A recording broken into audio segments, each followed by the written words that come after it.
Hello and welcome to the I Do Wedding Marketing Podcast. I'm your host, Nina Adio, a social media marketing expert specific to the wedding industry. On this show, I discuss tips to help you DIY your social media, as well as getting the confidence and income to outsource it. Thank you for allowing this episode to come through on your Bluetooth, your car radio, wherever it may be you're listening from today. Now, let's take your wedding business to the next level. Hello, friends, and welcome back to the podcast. I have got a juicy episode for you today. Today, I have another interview, and let me know how you guys have been enjoying these interviews. I know I really have, but send me a message on Instagram and I Do Wedding Marketing, and let me know how you've been enjoying them. Today, I have an interview with Vanessa Narvios. She is the owner and lead planner at Finerr Weddings and Events and Marketing.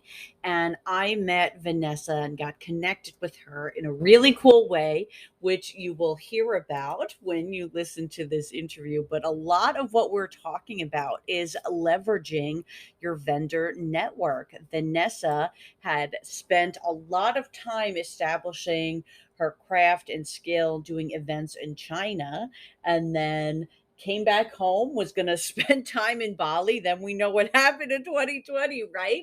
And found herself at home in California, starting her business there and kind of shifting everything and leveraging on her local vendor network. So she has a lot she shares. Sometimes we even sound a little harsh when we're laughing about what not to do, but it's all in the spirit of educating you and helping you to understand how to create those genuine connections. So this is a meaty episode. We talk for an hour straight, and that is what it was like the first time we connected by phone too. It's just felt like meeting my wedding spirit animal, somebody who just gets it. And so I think for you guys as wedding professionals, or even just professionals in general looking to network with your community, you're going to really enjoy listening to this. So I haven't really cut it down much or anything. I'm just going to let you hear the raw conversation. But before I get into that, I do want to ask you, if you haven't reviewed this podcast yet, please consider giving me a review. You can just pull up the podcast app if you're listening on Apple, or go to the episode wherever you're listening from and go to the I Do Wedding Marketing podcast, and they will be a spot where you can leave your star rating. And what that does is it helps show to whether it's Apple or Spotify, etc., that this is a legitimate podcast that people are enjoying and getting value from. So when you leave those reviews, it really helps this podcast to grow. So I'm going to do a quick ad break, then we'll get to our interview with Vanessa. The I Do Wedding Marketing Podcast is sponsored by Your Real Wedding Photos Club. This is a monthly subscription where you receive photos and videos for wedding pros to use on your content and social media. I am always looking for photos and content that will stand out for my clients, but not all of them have photos prepared to do this. And that's why I love Your Real Weddings Photo Club, brought to us by Carissa Cruzy Weddings. You can either pay monthly, you can pay all up at front. You decide how you want to pay, and you will receive 100 photos and 10 video clips every month to use. This has me so excited at the start of every month, because then I am able to get some new content to use. The monthly cost is $37 month to month, cancel anytime. The quarterly cost is $97 every 3 months, and the annual cost is $347. And guys, that's for like 1,200 photos. This is a huge value and has been a great asset to my business. So to sign up for Your Real Weddings Photo Club, you can visit idoweddingmarketing.com/sponsors. Vanessa, hello. Thank you for being here. Yes, hello. Thank you for having me. Yeah, so where are you coming in from for all our listeners? I am coming in from Southern California. I live in Temecula in the wine country area. Beautiful. It must be a great spot for doing weddings, huh? Yes, yes, it is. It's very beautiful. So I wanted to share a little bit about how we got introduced to one another because I especially think it lends to marketing yourself and networking. So all of a sudden I checked my LinkedIn and I had a message from my next door neighbor at my childhood home. Her name is Rita and she lives in China, and it was a message between me, her, and Vanessa, and she said, I think you're both awesome and you both work in weddings and I think you two should talk. And that was it. And then we were kind of off to the races. What did you think of that when we got that message, Vanessa? Oh my gosh. I first of all, it's always such a pleasure to see Rita popping up wherever. And it just, she was such a good friend of mine and such a very valuable part of not only my network, but just my friend circle. And she was such a huge impact on my life while I was living there. And it's, been hard to not be living there anymore and, apart from old friends and all that. And so when I saw her pop into the DMs on LinkedIn, I was so happy. I was like, "Oh, Rita, I missed you so much," and and then she connected us, and of course, she's always delivering such great value, and she's just one of those natural connectors, and really taught me a lot about networking in general, and always providing value and stuff. And so, yeah, it was fabulous. She's always fabulous. So. Yeah, and I just thought that was so great because even though she was networking to bring others together, now it's like, well, if Rita ever needed anything, it's like I'm there. Like, Absolutely, you tell me, absolutely, you got my back, I got yours. as it So should then, be. yeah, Vanessa and I chatted on the phone, and it was just so nice to have someone else who understands just being busy and your business. And then the next day, Vanessa was like, I have something I would love to talk about, and it was marketing yourself while building a network within the wedding industry. So why is this topic important to you? Yeah, so I was essentially transplanted here because of COVID. So I spent 8.5 years living in China. I went there originally to do my master's degree, and I thought I would be there for 6 months. I knew nothing about Asia. I knew nothing about China, except for that it was important for business. And I was like going there to get my quote unquote China experience and then, be off and running to the races. And I was there 2 weeks and I just fell in love with it. And I was like, oh my gosh, no one understands how amazing this is. No one understands. Sorry, I don't know why my phone just made that weird noise. We'll say it was my microwave. Everyone would Yeah. know. Happening. And yeah, and so I loved it. And 6 months turned into a couple of years, and then that turned into 8.5. I had an events business there, and that's where I met Rita and everything. And after 8.5 years of living there, I was like, okay, it's time for a change. And my business partner and I um, decided that we were going to travel the world in 2020, working from our laptops. And so we left everything. I left China. I came home to Southern California. I dropped off some suitcases and my dog with my dad. And I was getting ready to set off and travel the world. And the first destination was Bali.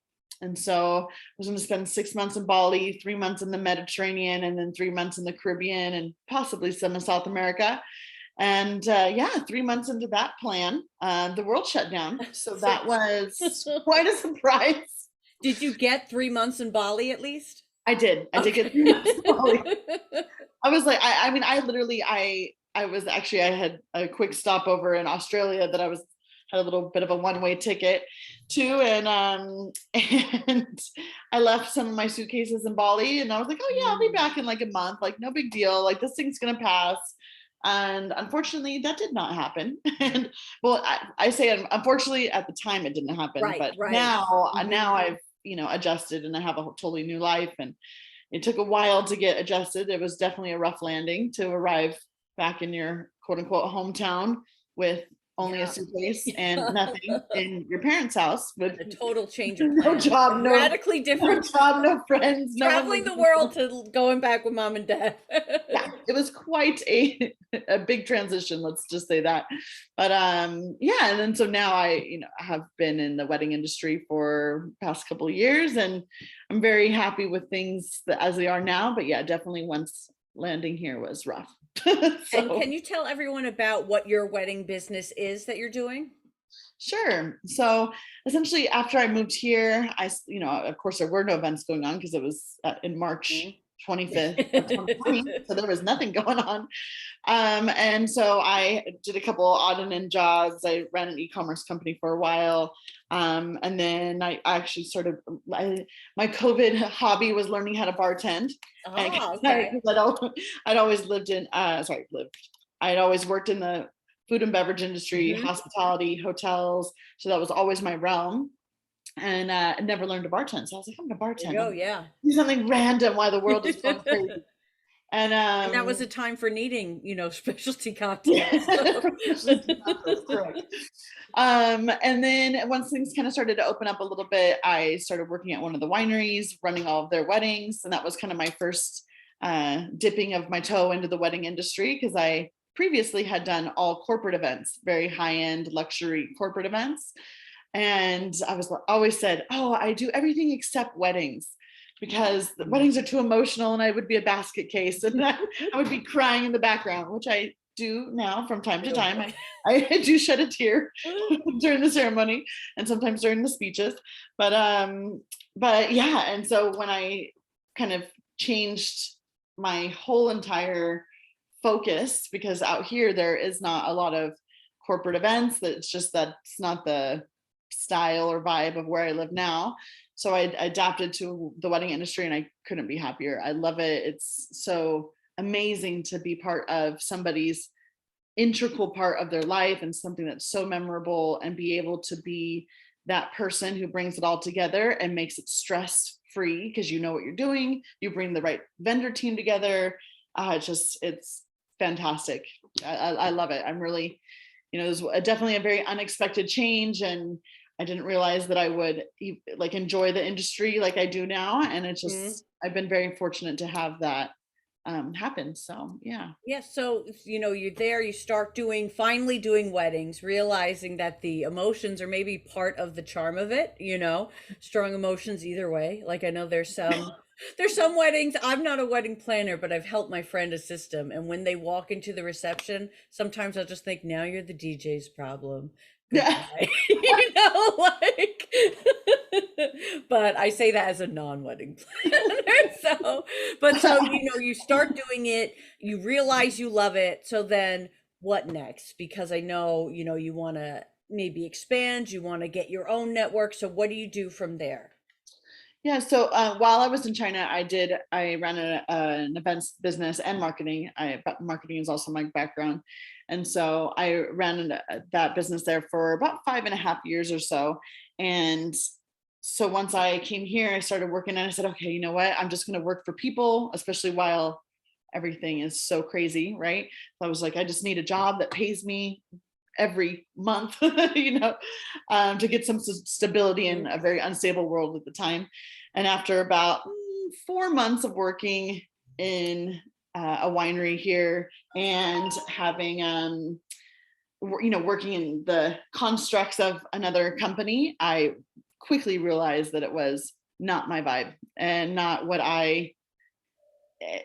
I flourish. And I'm very, very much an entrepreneur, and I'm very much used to, being the captain of the ship and running it the way that I like to run it. And so I started my own company again here. And I didn't know a single person. Like, I only Wow. had friends from high school that were still doing, what they were doing, and had a Hmm. very different life and style. Right, they're not DJs or venue owners or Yeah, I literally knew zero people, and people weren't even going out to events. They weren't connecting. They weren't even coming out of their houses to go for coffee still. You know Right. what I So mean? not only are you trying to network and establish, vendors and a network in a new place, but it's in a new place during COVID. Yeah, it was, yeah. I don't recommend You it. just No. like to take the harder ways. Is what it No, it feels sounds like. like that, right? My I goodness. like to run. Vanessa, I feel like likes to have like a million jobs and to make it as chaotic as possible. Yes. I'm like, you know me very well already. Uh, but yeah, so once I decided to start my own company, I was like, you know what? I've got to do this. I'm in the US. I've already built a company in China that was very successful, and I could do it in another country. And now I'm in my home country. Are you kidding me? And everyone speaks English, and there's, specific laws that I can, find online very easily. And I didn't, there wasn't that huge learning curve that like there was in Hmm. China, or in Asia for that matter, because I've done events all over. And so it's just as I was like, oh, what am I doing? Why am I working for other people? So Hmm. fast forward, I started my own company. And once the once I really started getting my head wrapped around the fact of like, okay, I don't know a single person here. No one knows me. No one knows the value and my skill set. I was like, I need to find out who my people are and who my trusted networking, like, or my trusted network of my frienders, right? Yeah, oh, I love that. I've never heard that before. I definitely, I didn't come Is up that with a that. I coin can't, term? Like, somebody, I forget who came up with that. It's definitely not me, but I heard it one time and I was like, yeah. Because if I look back on my previous experience, all of my vendors and people that I used for my events, like they all became friends and people that I know, liked, respected, could trust, right? So Mhm. they eventually became friends as well. So it wasn't the lines of professional and not, and more on the Mhm. friendly casual side were a little bit blurred. And I think that that's important because that's how you really build those deep lasting relationships. And Yeah. so I essentially what I did, I started off just online stalking people, kind of checking out, Mhm. okay, who are the key players, are the established planners, the established photographers, who are the people that are really like up and coming. And I really tried to get a overview of just the market in general to understand like who are the big dogs, who Mhm. is, out there, who is it that it's just their side hustle, right? Because Right, that's also right. important to understand and know. And then I started reaching out. I started, DMing people, just saying, hey, I want to say I love your work. Like that wedding you did looks amazing, blah, blah, blah. So I just really started to connect with people in the beginning to just Mhm. say like, hi, I'm here, even though I wasn't asking them for anything. I was just complimenting them in the beginning, and really just from a genuine interest Mhm. perspective and genuine like appreciation perspective, because I think that that's something so important to know about networking, Yeah. is that it's not just a, hey, what can you do for me? It's a very like, you need to feed the network first. You need to provide value for people and understanding what you can offer them and give them. It's not just a, hey, what can you do for me type of situation. Absolutely. And you gave a lot of really good steps and value here. So I almost kind of want to like backtrack and really piece it out for everyone listening. Because the first thing you did after you established your business, you surveyed the market. And, what I love about what you were saying is figuring out like, what are the hot venues? Where is everyone, trying to get in at or show their work at? Where are people going? And then, so what would you say about what that process was like of surveying the market, of how did you do it more than just going online? Is it going on Instagram, seeing who's on the knot, etc.? Yeah, I did a little bit of everything. I mean, I think I focused probably my efforts in the beginning first was Instagram, because you can see Hmm. if you're online enough, you can see the thread essentially of who's working at what venue, what florist, how they list Yes, out yes. in the comments, right? It's like, oh, it was this florist that did this styled shoot, and you're like, wow, that's like the 10th time I've seen that florist. Like, let's go to Hmm. their website. And so then I'd go to their website and be like, okay, I'd read their about us section. I would go and see, like, first of all, do they have a website? Big one, big one. Do they have a Facebook? Like, what is, and then because I'd go all the way through, because one of the things that I did as well after I had kind of gotten my wheels rolling, I would go to bridal shows and I would go there as a vendor, and I'd go and look to connect with people from the bridal shows. Right. And so Okay. which is an avenue I don't think most people use at all, where I'm like, Right. it's free to go to those things. So Yeah. Yeah. right. And so I would go to different bridal shows and I would connect with the vendors there. And then before I, obviously face to face, I would connect with them, obviously. But then when I would go home, I would check out all of their social media, all of their website, all that, to see who would I then feel comfortable referring to a bride. Mm, Who do yes. I want in my corner that I think that we have a very similar style, not just like aesthetically, because that's subjective to whoever your couple is, right? So, but who it's like, who do you connect with on a personal level, the mindset, right? Because is it just are you just in the industry to turn and burn clients? Are you that person who gets like deeply emotionally involved with people? Are you the person who's really looking to grow your business and how you can, connect with other people in the community? Or are you very like cutthroat? Like, what's that style and the way that you operate? What's the style, the way you are with other people, with your couples? I mean, so there's a lot of different factors, I think, um, that go into that. And so I did my research in all types of ways, but Yeah. I definitely, their online presence was huge. So I just want to make sure everyone listening is grasping that, because like not only is Vanessa doing this one, but brides and grooms are doing this too. I just want to, make that clear of why it's so important to have an online presence. And then number two, about what everything Vanessa just said, is that you're responsible for who you refer. It's going to be a reflection on you, especially, when venues have vendor lists, or, wedding planners who, if they ask you and you refer someone and it ends up being horrible, it's a reflection on you. So as you build your network, it's more than just the first person who answers back or the first person who messages you. You really have to, because you're vouching for them essentially. And I'm sure you've experienced it, maybe witnessing with other people. But when I worked in house for venues, I could see what would happen when referrals would go wrong. They say this person's on your list and they haven't, delivered my photos. How are you referring this people to your brides? So it's a really big responsibility. Absolutely. Yeah. When I first started to essentially start crafting my preferred vendor list, because once I really got a survey of the market and I did all my due diligence, was saying, okay, here's the top 10 of people that I want to connect with.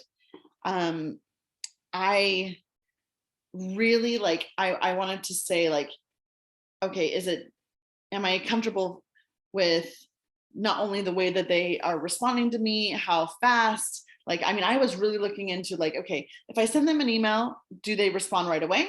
Do they respond in 4 weeks? Do they respond never? Do they, if I send them a voice message or a text or a DM or whatever, like what's that response time look like? What's their style? Are they skeptical? Or, I would really look at it from a holistic perspective, because I was looking at it like, okay, if they're going to respond to me like that, how would they respond to a couple? Absolutely. Because I want to take all of those factors in, because I want to make sure that, if I'm creating my preferred vendor list, then it is a reflection of me, and it is how, the experience for the couple is going to be as they potentially choose them or don't, you know what I mean? So it just is, yeah, it definitely all comes back to you. I totally agree with that. So. Yeah. So, as you know, the categories for wedding vendors and professionals and the networking team of what future couples could need is really large. So, how do you recommend people start after they do this initial research? So I think after you're doing your research, then it's time to start reaching out to people, right? So I think with that, it's you have to reach out to people that you're trying to get in your preferred vendor list with the value that you can bring to them, right? So if you're someone new in the market and you're trying to go and collab with, the best florist in the industry or the best planner in the industry or the best DJ or whatever, first of all, they're probably going to be like, why, like, who are you and why are you messaging me? Yeah. I'm like, what, like get away, um And I think that you really have to say, like, how can you provide value to them? It's not just like, hey, can you like refer people Mhm. over to me? Because that's what you're trying to get from them, right? Which is not Yeah. that doesn't serve anybody. So it's really Right. if you approach it with a serving mentality, which I think is, I mean, it's different for everybody. So for me, the way that I helped to serve my preferred vendors and people that I was wanting to have on my list, I said, hey, like, first of all, this is who I am. This is the service and the support that I can provide to you. And for me, that was personally in the form of marketing. So Mhm. I was looking to see how we can do blog collaborations together and how I could help to promote them on in Facebook groups, and at them on, if someone says, hey, I'm looking for a DJ and I'm located in Southern California and in Mhm. Temecula, and then I could say, oh, this person and this person is who you should check out, right? And so it's wanted to look at how I could help their business to grow and how they could get more leads from me before I ever ask them for something back in Mm. return, right? So So, what's an example of how you establish that value when you're connecting with them, let's say through email, phone, or DMs, or even if you're at a bridal show?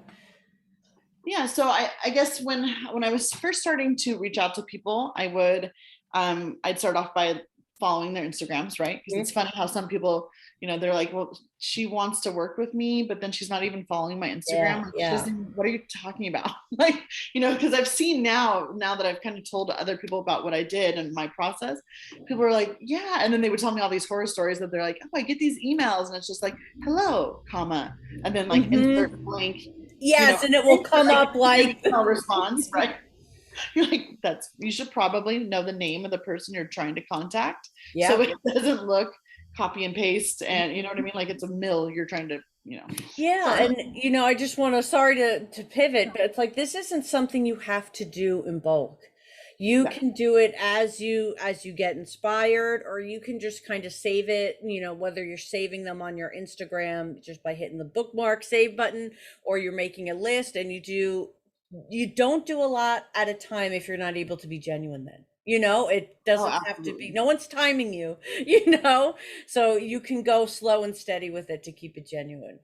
Yeah, and I would, because I think that's such a great point, because really being genuine about it and really saying, oh, hey, like I saw this wedding you just did at this venue and I really loved the, all the uplights and, you know, the cold sparklers and all the things you were, Yes, adding, blah, blah, yes. blah. Like, if it's a DJ or something, right? Mhm. And it's like, then you can comment authentically on the work that they just did, or, oh, I loved the bridal bouquet and the ceremony flowers that you did, it was great and it was super unique, versus if you're just doing it like rapid crazy, like sending 800 messages a day, Yes. then you can't do that. So and then when people see that, when they see, because it's, you can tell, I mean, everyone gets the spam messages on Instagram, right? Yes. Oh. Everyone's like, let's build your Instagram and Mhm. get you to 500,000 followers. Like, we all get those spam messages, right?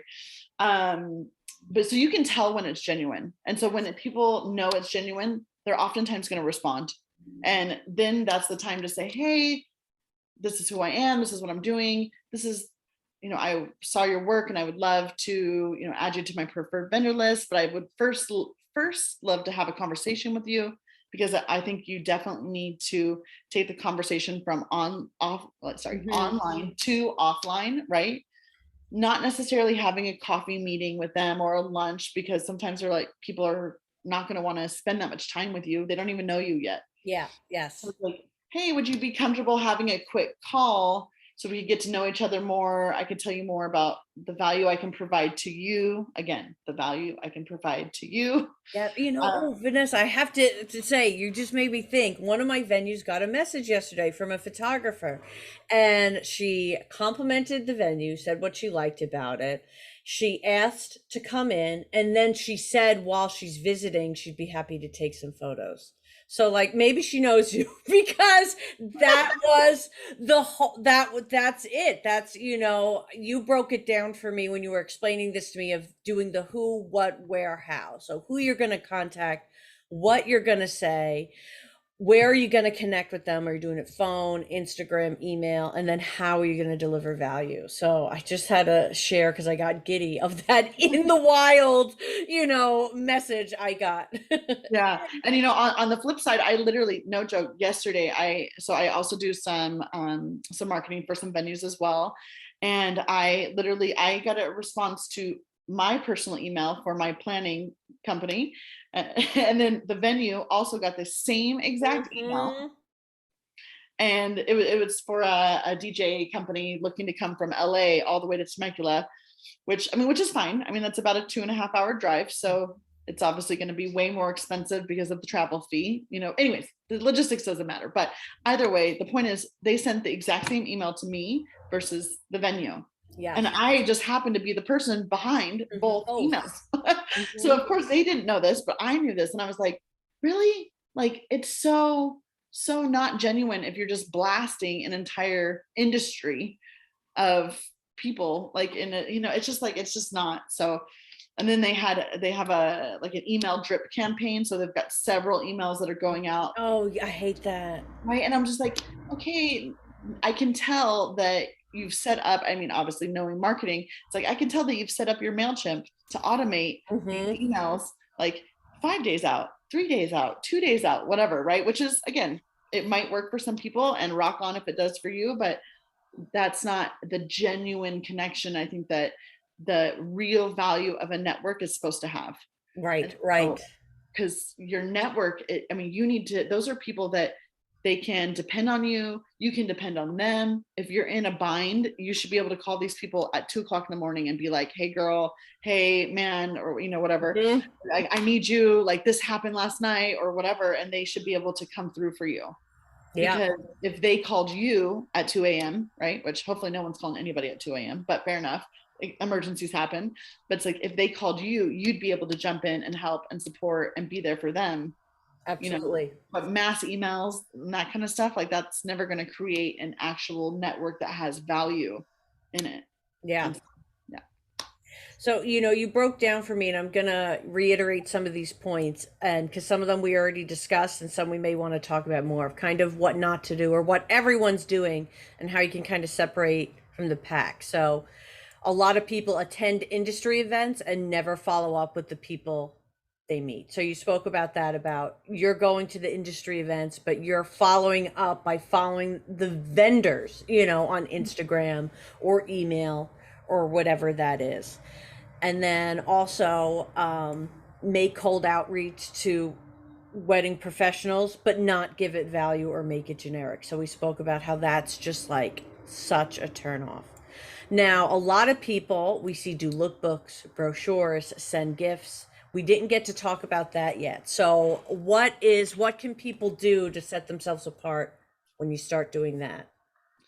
So, it's a funny thing with the, sending brochures or books or even gifts, which is Mhm. that's an interesting one because people will send, and it's kind of the same thing as like going to a networking event and not following up. So, I have two venues that I do marketing for, and people will send stuff or they'll just pop in. I'm like, never just randomly pop Yeah. into someone. I think that's rude. Number one, people are busy.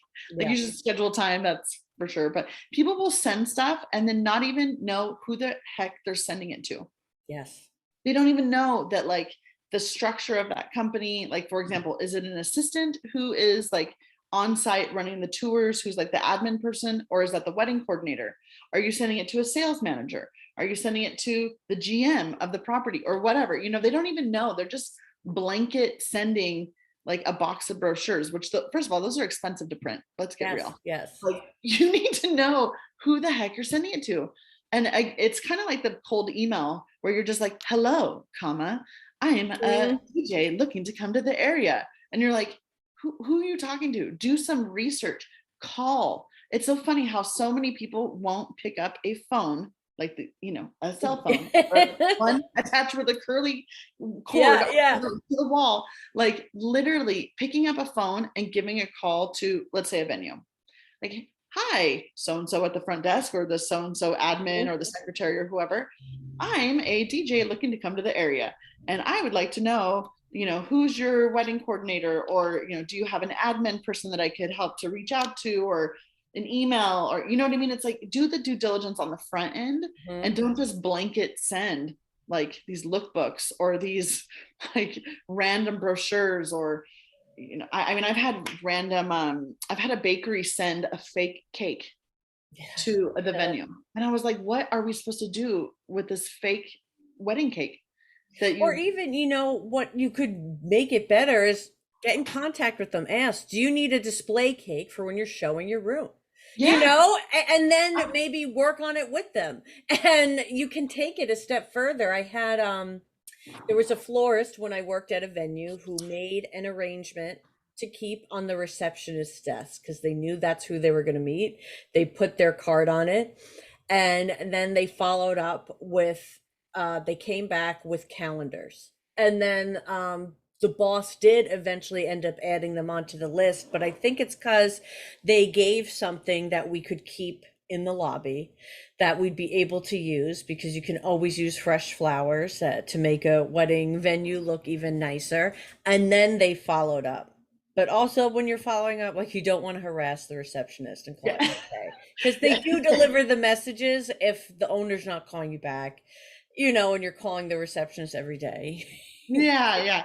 But I Give them a think what's break. so what's so important of what you said is that it had value to you. It Mhm. wasn't just like random, and then you're just like, oh, here you go. Here's like some Yeah, and random I'm not display. saying brochures are negative, but they're really used to help extend telling your story. When you're meeting with a couple, they want to go home to their parents or their friends and say what they saw and what they did. They take the brochure and they show them. Your brochure isn't supposed to be in replace of you, it's kind of an extension. So by just cold dropping off that brochure, that's why you're not getting your value of it. It's not because of the brochure on its own, but just rather how you're using it. Yeah. And I will say it's definitely how you use it. And Hmm. then if you are going to the extent of actually getting things printed and then you're dropping it off, oh my goodness, please make sure that it's done professionally. I cannot explain. Oh, like, I mean, if you're going to a a bridal expo, or if you're going to be dropping and getting something printed to give away to clients, if you're going to a venue to drop something off so that they can give to potential clients, and you're already going to the extent to print it, Yeah. my God, make sure it's proper quality. Like, you have to pay for, I mean, and it's expensive to print. That's why, I mean, I hate printing because it hurts my wallet every single Yeah. time because it's very expensive. But if you're going to do it, you have to do it right. And I think that's such a important just thread to have in all things, right? It's just as you only have one opportunity to make that great first impression.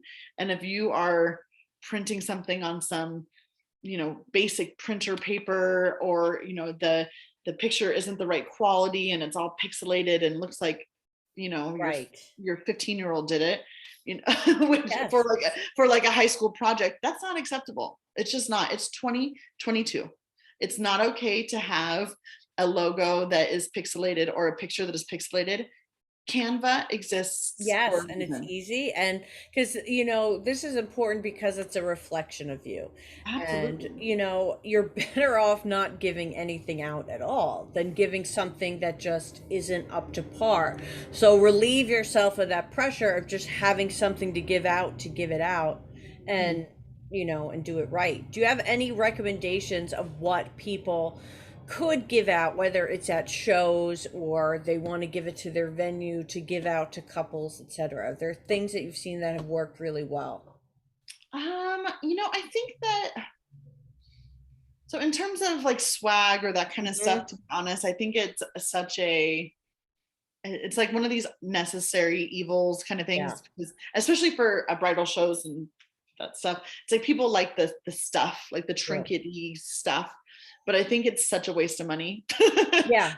I mean, having lived in China, where they Ah! make all this trinkety stuff, first of all, we get charged a fortune here for it, but that's beside Mm. the point. It's a whole nother topic. But it's just, people are going to throw most of it away, to be honest. And I think that the bigger picture is what needs to be focused on. So for example, when I was first building my network and I would go to the bridal shows, and I'd get all the vendors that I wanted to connect with in that area, and I'd go home and I would look at their websites, and so many of them didn't even have a website.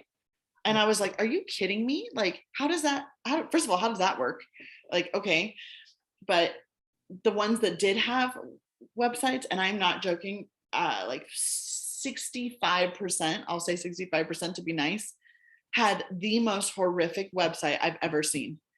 And then Mhm. as a wedding planner, there's no way on God's green earth that I would refer someone who doesn't have their visual presence on point, because Yeah. that reflects me back to the whole thing of a referral going wrong. How can I refer somebody who their digital presence is abysmal? Yeah. Like, so and I literally I after that first bridal show that I had went to, I said, should I just pivot and just do people's marketing? Yeah, yeah. Let me do one more. I'll donate. Well, and I know there's going to be people listening who say, yeah, but, I haven't up because I've seen them. And I know it sounds like extreme when I say they haven't updated their website since 2005, but there are legit some 100%. that seem that way. And I know 100%. they may be saying, but I've gotten bookings. Those are bookings you've gotten strictly from referrals and Yeah. not from your website. You could be getting more bookings if you updated your website, because the only way in this day and age someone is booking someone who is that outdated is because they saw them at a friend's wedding or something like that, which is Yeah. great. But that's, you could be getting, gosh, like 80% more business, Yeah. like 60, you could be getting a lot more business if from people who are finding you online, finding you on the knot, finding you after the bridal show, because you don't, that's why you give people swag, so they remember you when you're at home and they look you up. And if you have that website, it's going to support all your other investments. Everything we do, from social media to the networking events to styled shoots, is to drive people to your website, Absolutely. so you have to take care of it. So you just Absolutely. really struck at a nerve for Oh me. my gosh. And I mean, it is shocking. And I love that you say 2005, like their website's from '05. I mean, because I say 95. I was originally thinking 99, to be honest, but I was like, let me give it an extra 5 years. And it's shocking because, I always tell people, like, I'm not a web designer. I'm not a graphic designer. I'm not a web designer. I'm not a photographer. I'm not a videographer. But guess what? There are tools, and this isn't even really what this whole podcast is about, but it's something that's near and dear to my heart, Yeah. because as a coordinator, like, I need to make sure all of my vendors are on the same page. And and I'll tie it back into the value that I was Yeah. providing to people. But, it's like, there's resources that exist for a reason, and they're not even that expensive. Correct. Like Canva, free. Wix, Squarespace, So user friendly. like, they're It's so so user friendly. friendly. Literally drag and drop, drag Yeah, and drop. so if you have like a college student in your life, a teen in your life, a cousin's kid, if you can't do the computer, I bet they can. And Yeah. make a deal with them to pay them to do it and help you with it. And I don't say that to undermine, people like myself who do this for a living. I'm just trying to give you, I'm trying to, when you have that roadblock in your mind of I can't afford a web pro, that's not a roadblock. You can overcome it with these Absolutely. sources that you mentioned. So Absolutely. Absolutely. And so one of the things when I was contacting people after I had narrowed it down to who I wanted to contact, after I had, made initial contact with them and actually got them on the phone, then I said, okay, hey, like, part of my pitch of what I can do for you and the value that I can provide to you is that not only can we do blogs together where I'll showcase your work and you can help to educate my brides on whether it be the beauty industry, whether it be florals, with all that stuff, and I can help to use my photographer's work to showcase the venues that I want to work with and all that. I can help you with getting past some of those roadblocks with regards to, oh, I need a website. Well, mhm, I'm a wealth of information, and I'll help you to mhm. not necessarily do it for you because I don't have that kind of time. That's why I don't do that. But helping you with all of the social media questions that you have. I can help you, like, online, for example, in Facebook groups, which are a huge Mhm. area to get brides.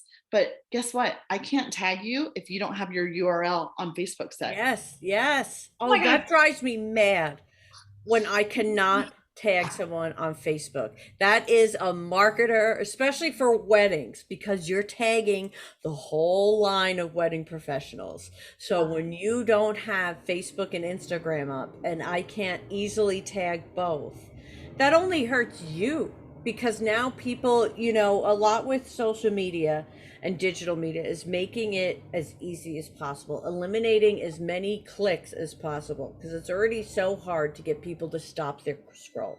So if you don't have a clickable link on Facebook or Instagram with your usernames, it's going to make it that much harder for people to get to your profile from the one they're on.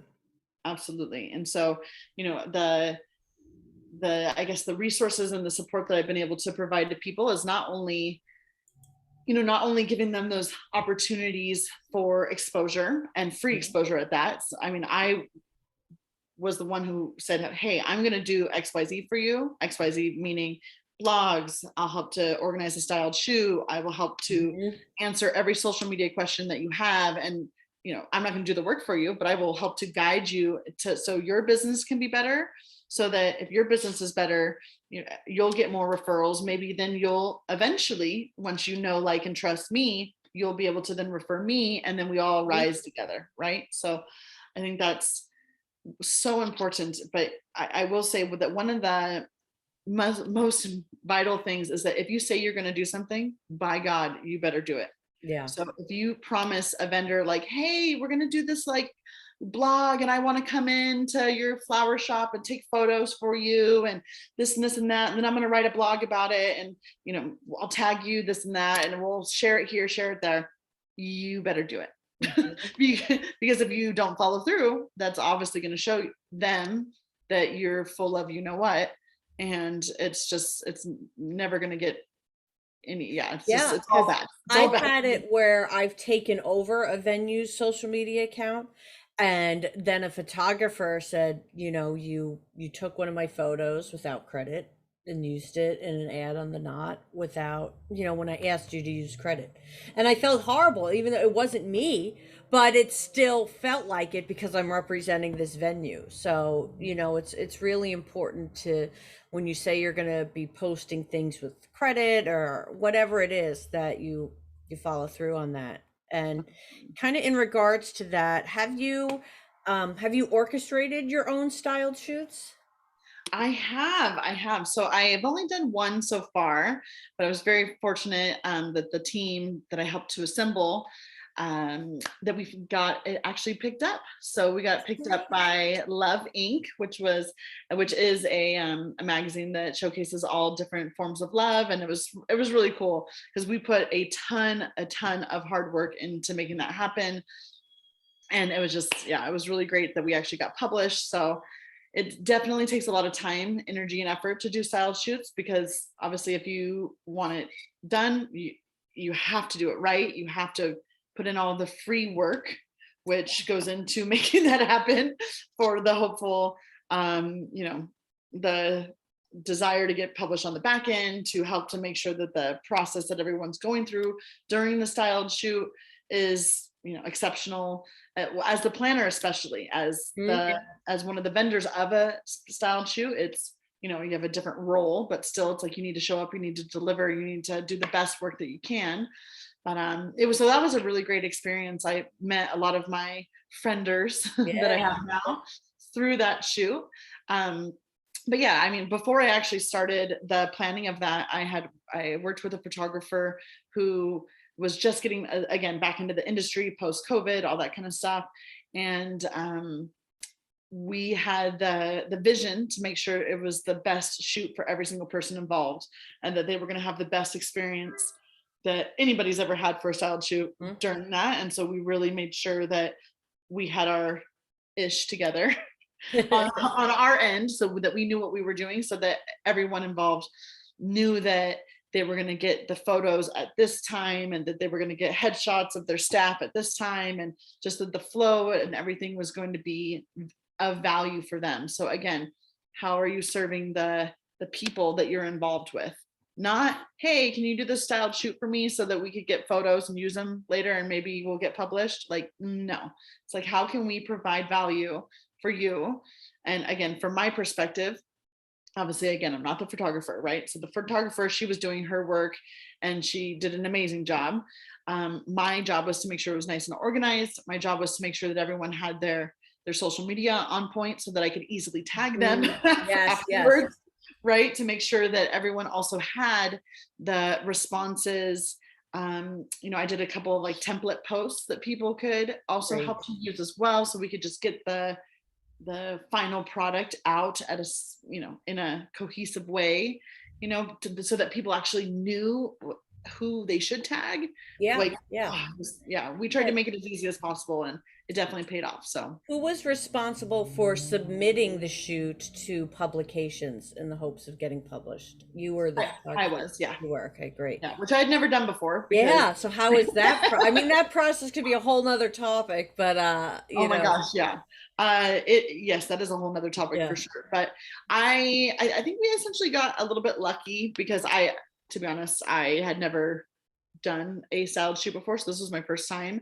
But again, I did my research. I understood what it takes to get published before we even started the shooting process, right? What types of magazines were we going to be targeting? What types of content did they accept?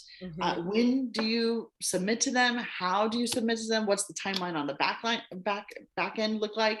So that we could then tell our vendors like, hey, no one's allowed to post this until right, 6 weeks afterwards. So that kind of stuff. And so I just educated myself, and I always find it interesting that people don't utilize the information that's at our fingertips. So yeah. Google. My Mm-hmm. gosh, why don't people just Google just a little bit more? YouTube. I didn't ever know how to do a styled shoot, so I literally YouTubed it till I was, Yeah. confident I that I YouTube knew. my way here, right now. Everything I've done in my business, I YouTubed how to do it. Seriously, Yeah. before I started my company, I was like, how to be a wedding planner. I've Mhm. been in events my whole life. I've been in events since I was like 11 years old. And I literally YouTubed, okay, well, weddings are very different. Everyone says they're so difficult, blah, blah, blah. Like, what is it to this industry that makes it so different from what I've done before? But I just YouTubed it and I was like, it's exactly the same. It's just the people, the people and the emotions that are different Yeah. versus corporate events, right? So Right. the So, elements are still the same. So what influences have come from your experience, not only overseas, but overseas in corporate events? Hmm. So for sure in China, that's really where I learned the value of networking and how important that is. Not only to have people that you can rely on, people that help to, bring you business, all that kind of stuff, but just the value of relationships. And in China, they have a term called guangxi, and that is literally relationships. And so Hmm. it's how all business is done. Business is only done because, oh, I have a friend of a friend that, oh, I have a cousin who, right? It's all done that way. So they don't cold call, they don't do that kind of stuff. It's all through the spider web of your network. And so I had never even gone to a networking event before before I went to business school there. And so that really is, I think, what set the foundation up for my now process and how I go about building my network here. And so with the business and the corporate events that I did there, a lot of them I got because I proved myself time and time and time again as when I was just first getting started. I would work for free all the time. I would Hmm. volunteer and I would do events that I was passionate about, and people would start to understand, oh, Vanessa, we can always depend on her. Oh, Vanessa, she Hmm. does really quality work. Man, she works really hard. So once that got going, and then I finally transitioned into, hey, I do this as my company now, and I'm legit, because people, again, you can't work for or with, or you can, I don't recommend it, but it's one thing to have it be a side hustle. It's one thing to have it be a business. Hmm. So once I transitioned into having it be my business, people had already known the quality of my work because I had done free stuff for so long. Right, right. So I had my own network of people who knew, like, and trusted me to be able to perform on things when it was actually paid and had money behind it. So I Mhm. think that that is really something that um, photographers can do. That's something that DJs can do. That's something that all the different wedding vendors can actually do. It's like when you're first getting started, you should probably work a lot for free to Yeah. get the kinks out, right? It's like not that you should do all the stuff for free, like definitely know your value and all that stuff. But when you're Right. first getting started, like don't expect to get paid the same amount of money that someone who's been in the industry for 20 years gets paid. That's crazy. That's crazy. That's entitled and very crazy, in my opinion. But I think it's like you need to be able to understand, like, okay, this is what goes into it. This is how I can learn and grow better next time. This is Mhm. how, this is this is what this client's looking for. This is how I, these are the mistakes I can avoid next time. That's all the kinks that you need to get worked out before you're doing it Yeah. in real life Mhm. for money. And What I mean? by having a network, that's when you can get in with people where they may not have an opportunity for you today, but it could happen where a wedding planner's like, you know what, this event's big. I need an assistant. Let me contact that person. Or I very often will see photographers will need a second shoot and something happens, and then they'll kind of lean on someone else. So that's kind of where you can, by establishing those relationships when the time is right, you can start to take advantage of that. So it's not always instant. Sometimes you got to wait for your moment, but it will come. Absolutely. And I think that's something that a lot of people, I don't know where that kind of, I feel like a lot of people that went by the wayside at some point. I don't know when that stopped happening, but I have some people that are like, oh, I'd love to be on your team and I want to make X dollars, each time we do a wedding. And I'm like, excuse me?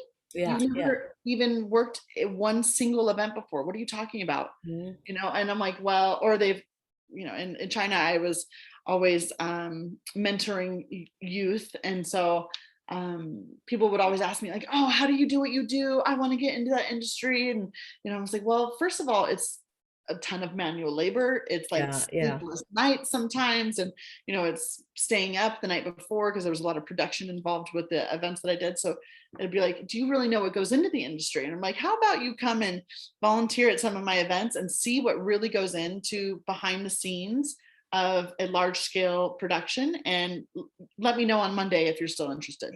Yeah, and I think that's what we mean when we say, we don't mean working for free, because those initial times it's not free. You're learning. You're Oh, learning so absolutely. much. And because if you don't have experience in events, you don't want it on you. You don't want somebody paying you $10,000 when you don't know what you're doing and you're showing up blind. You don't want someone paying you $1,000 when you don't know what you're doing. It's a Absolutely. benefit to go in and learn it, because I mean, you are on your feet for so long and you are working and sweating so hard you don't even need to pee because your body just gets rid of it all. Like, that's how busy these Yeah. events can be. Yes, absolutely. And yeah, you need to know it. I mean, because a lot of people after that were like, oh man, I give it to you because that the level of stress, the level of details, the level of commitment and things of just doing whatever it takes to get the job done from, I mean, is it's crucial. It's, you have to have that, and it's something that's in your blood. It's not something that is a learned trait. It's not this industry is not for everybody.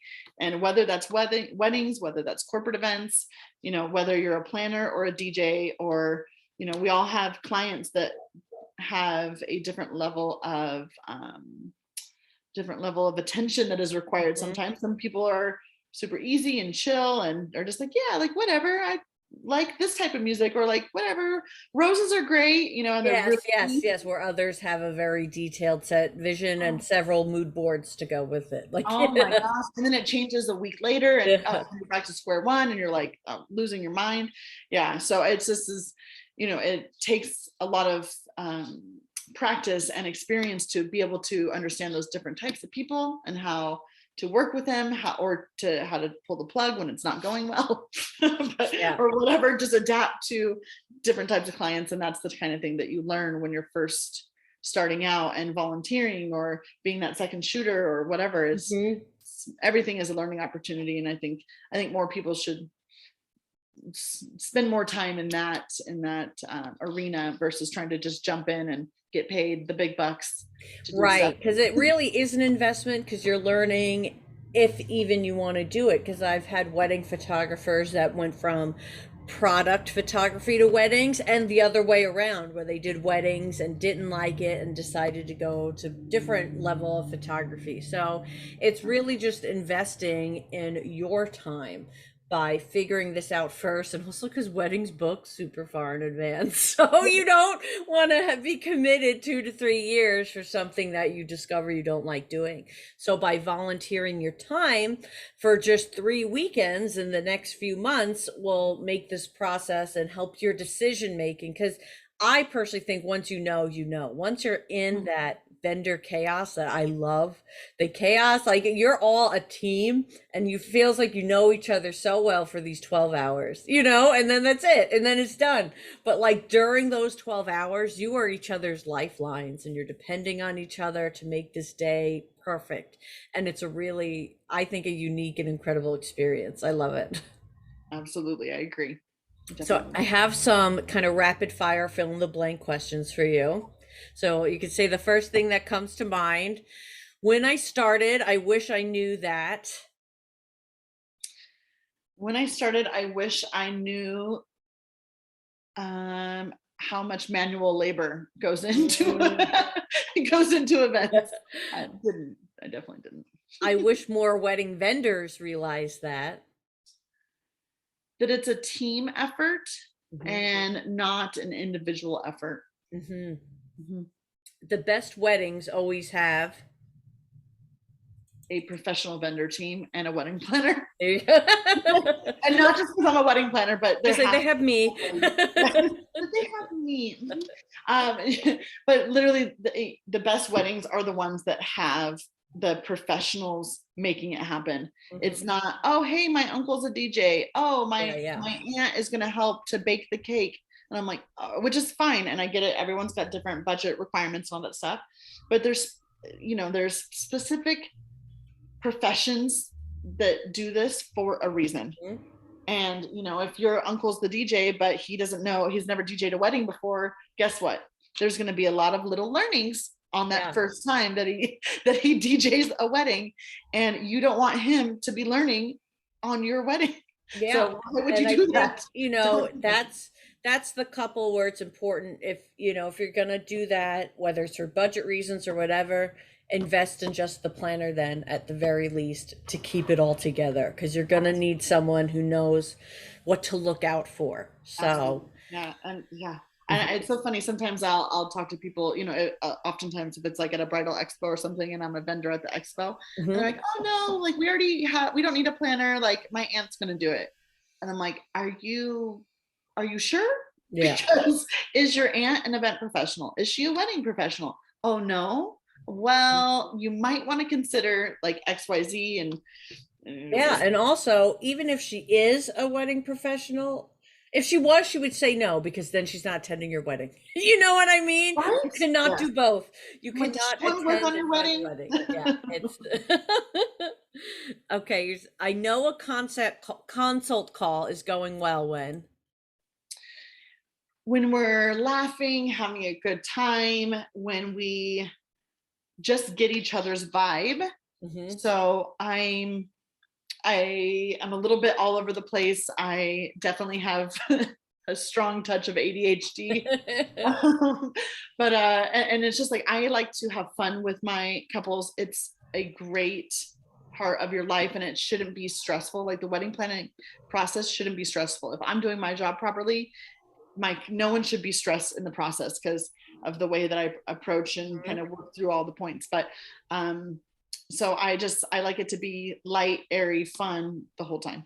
Great. So I couldn't have done my business without a team. YouTube, maybe, or a Oh team. yeah, yeah, yes, correct. Also YouTube. Yeah. Like the University of YouTube is Yeah. very important.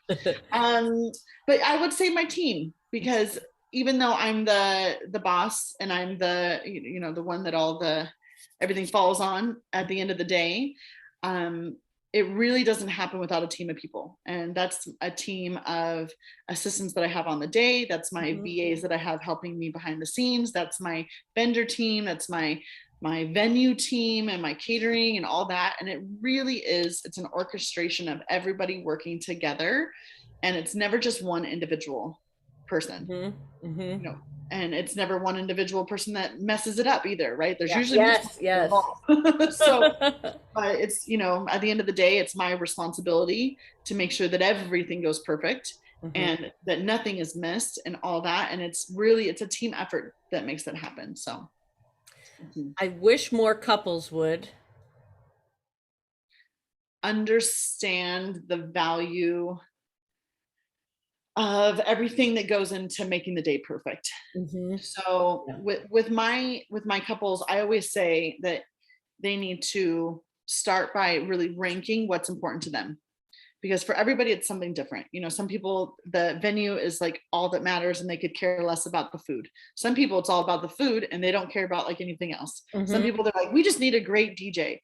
So but then understanding on the back end of what goes into having that great DJ or that great venue, and understanding that there's costs associated with that, right? So I think that you know, Pinterest, God bless it, it's a great great resource for inspiration, but then understanding that those weddings that you see that are online are also weddings that are $100,000 weddings. $300,000, $500,000 weddings sometimes. They're like, I want these florals, and then their budget's $800. And then maybe their priority, florals, is like fifth on it. So then it's like, well, let's look at your budget and decide. And I'm not even implying that it's for a small budget, even for a large budget. Knowing what's important will help you know how much to allocate to what, you know? Absolutely. And helps reel you in after you go. Yeah, because I mean, my goodness, it's like I get all these inspo pics and I'm like, oh, okay, great, that's fabulous. Like, how much is your floral budget? Because florals, I mean, my goodness, talk about very outrageously expensively priced, especially after the pandemic. That is what I've seen is just gone through the roof. That and rentals, because of the labor cost associated with the transportation and gas and anyways. But you know, they want all these great things and all these huge arrangements or this arch or whatever, and then they don't have the finance on the back end to support what they want. So it's, you know, just understanding what goes into that. And I think that's a lot on the education process that us as coordinators and wedding professionals in general, that we can help and assist with, you know, why are your services costing that much? Yes. You know, and why is it, you know, for example, for like the DJs, you know, why does one DJ cost $5,000 and one costs 500? Like, what's the difference, and what's the difference in value that you're providing? So, and then the last one is never go to a wedding without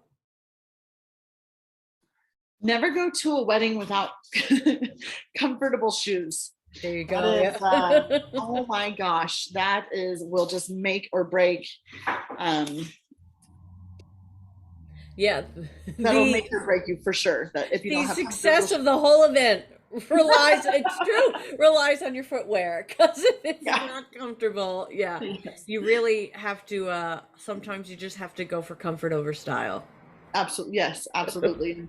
I'm the queen of, I'll take one pair of shoes for the beginning, you know, when it's nice, bright and sunny outside, and then I will have another shoe for when it gets dark and everyone's dancing and, you know, clean up and all that. So I'm in California, so sometimes it's flip-flops in the morning time before anyone gets there and anyone sees me, and then it's, you know, a nice flat comfortable shoe during the daytime, and it's sneakers at night. So sometimes I'll bring there you go, have them all. Vanessa, where can people find you if they want to interact with you further? Yes, I am on Facebook and Instagram, or even on my website at Finerr Weddings and Events. And yeah, if you ever want to send me a DM, I'm always happy to receive those, and I always respond. And I'm really looking forward to connecting and helping answer any questions that anyone has, and providing as much value to the community as I can. Great. And I'll have all that linked in the show notes down below. Vanessa, thank you again so much for your time and your value here. Thank you so much for having me. I really appreciate it. So that was a blast, right, guys? So you can connect with Vanessa. She is on Instagram at Finerr Weddings and Events, and Finerr has two R's in it. And she just has so much information as well as a desire to help others and to connect further. I think there was so much more we could talk about, in regards to doing showcases and fairs and whatnot. So let me know if there's any particular topic that we alluded to that we didn't dive into deeper that you would like to see on another episode, because then I can totally work that out for you. So, guys, thank you for tuning in for the long haul on this really juicy episode. I will be back again next Wednesday, and more interviews are coming, as well as just our solo episodes together. So don't forget to subscribe so you don't miss it here on the I Do Wedding Marketing Podcast.